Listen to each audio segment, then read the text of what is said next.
Hi, I'm Vivek Bapat with SAP Marketing and Communications, and it's my distinct honor and privilege to have with me on stage today Cynthia Germanotta, President of the Born This Way Foundation, and Maya Enista-Smith, who's the Executive Director of the Foundation. We are here today to talk a little bit about the work that you're doing through the Foundation in destigmatizing mental health. And I'd like to understand a little more about the motivations that got you started. What inspired you to make this one of the causes of your life? Well, thank you for having us, Vivek, and thank you to SAP for shining a light on this important topic. It's incredibly top of mind now across the world and for many organizations. The motivation for Born This Way Foundation, as well as the inspiration, came wholly from my daughter. Her name is Stephanie, as you know, and many of her may also know her as Lady Gaga. She was uniquely different as a young child growing up, experienced many struggles that led to her developing anxiety and depression at a very early age.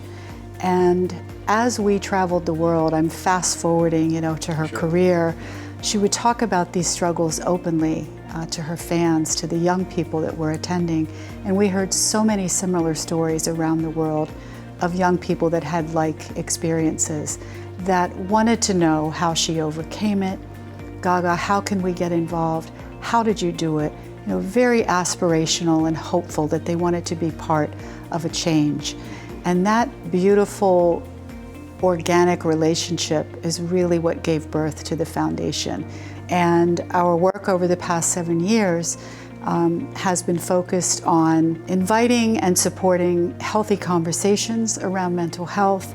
We connect young people to resources in their communities, and we work at eliminating the stigma around mental health. You had a recent report that came out. What are some of the findings? I think you focus specifically on kids between the age of 13 and 24. The foundation, since our inception, has been really grounded in research. That was very important to Cynthia and to Lady Gaga. We found that more than 90% of young people highly prioritize their mental health, in some cases above their physical health. But of those 90% of young people, less than half of them knew where to go to get resources, to get support, to have those conversations. So it's in that delta that the work of the foundation is really important, with a generation of young people who know that their mental health is a priority, who know that they need help and need to be able to help their friends and each other. We need to make sure that they have immediate and robust access to resources, to tools, to curriculum, to conversations, so they can support one another. What is the stigma? What is it that prevents people from disclosure, talking to their friends and family? What is it that you found? One is clearly just the fear of talking about it and admitting, that one has stigma. And we know through our research that it's more likely when a young person is in crisis that they will turn to a peer. And that's particularly true with certain issues, whether that be a body image, bullying, perhaps sexually related issues, and of course, social media adds to that. I mean, that's a very nuanced and a complicated subject, because on the one hand, there are a lot of pluses, but there's also that downside, and the risk and the darkness of social media, where so many of them are being bullied online. 7 out of 10 young people are actually harassed online. So it's an issue that we have to be mindful of. So we work hard at working with young people to kind of impart on them the wise ways of using social media for good.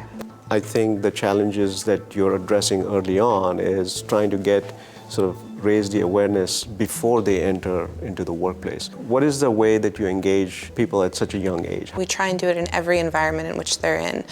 So we have a lot of really great in-school programming. Most recently, we launched Teen Mental Health First Aid. When you and I had children, we learned how to do the Heimlich and CPR, but the odds are that we'll meet someone in mental health distress before we'll meet someone in physical distress, but we don't know the difference between a panic attack and an anxiety attack, or how to de-escalate suicidal ideation. So mental health health first aid and teen mental health first aid in specific is going to work with 10th through 12th graders on a full curriculum for them to understand their mental health, the mental health of their peers, and how to support them in real ways. So we do it in school, we do it in the community through our robust volunteering and kindness activities.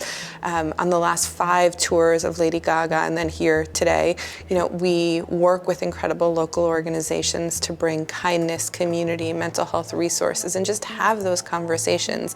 And then I think lastly, everyone knows that every time Lady Gaga takes a microphone, she uses this as an opportunity to really bust the stigma around mental health. You don't have to look too far to see her Elle speech or the Grammy speech, but she, through modeling vulnerability herself, is inviting young people and everyone to share their stories, seek help, and as she said in the Grammys, turn to each other in pain instead of away from one another. What is the advice that you would give to a parent in terms of how they should role model, their own behavior and actions at home? We all make mistakes. I know that I made them. A lot of my mistakes, I feel, were made from not really understanding the difference between normal biological behavior in a young person and the warning signs when there's really an issue. So I think one thing that I would advise is for parents to do that. Let's educate ourselves on what those warning signs are. Second is talk about your own stresses. We've learned that young people don't often speak to adults because they don't hear any stresses from the other side. That we paint a perfect world because I think it's well intended that we feel like we have to be strong, for our youth, but we don't talk about our stressors. And then thirdly, another reason young people don't often speak to adults is they feel judged, and that is. None of us want to feel that way, but in particular when you're a young person finding your way and you don't really feel that you're being heard and understood and just feeling judged, it's difficult for you to speak up. If you talk about kindness, about community, about volunteering, and you don't include your kids in that, I think that's a really important point to make, and something that I learned. This past year, the foundation launched a challenge called Be Kind 21, and it was the way that we started this school year. So it actually grew out of one elementary school in Lafayette, California, where my son started kindergarten, and we around the family table had been having conversations about how do you enter a new school, how do you start with kindness, how do you make new friends. And so we at their school created a calendar for the parents, teachers, and students of how to start the school year with building a kind habit. So for the first 21 days of school, we created acts of kindness. Cynthia was wise enough to say that other people may be having that same experience as their children start school, and so we launched it as a national campaign, and 440,000 people signed up. Well, thank you, first of all, and I'm very proud to wear the Be Kind pin. Can you tell us how people can get in touch with you, if they want to engage further, whether it's through a business or personally? We really need everybody to take action on eliminating the stigma around mental health. So please visit us at bornthisway.foundation. Connect with us on all of the social media.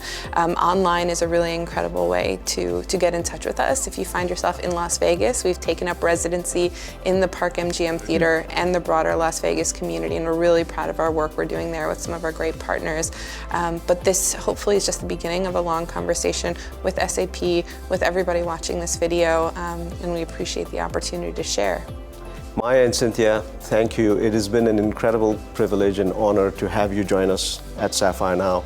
And I can say on behalf of all of SAP, our partners, our colleagues, and our friends all over the world, that I know that they are excited to join you in your journey and your mission of destigmatizing mental health across the workforce, across our families, and making this something that is a normal course of life. So thank you again.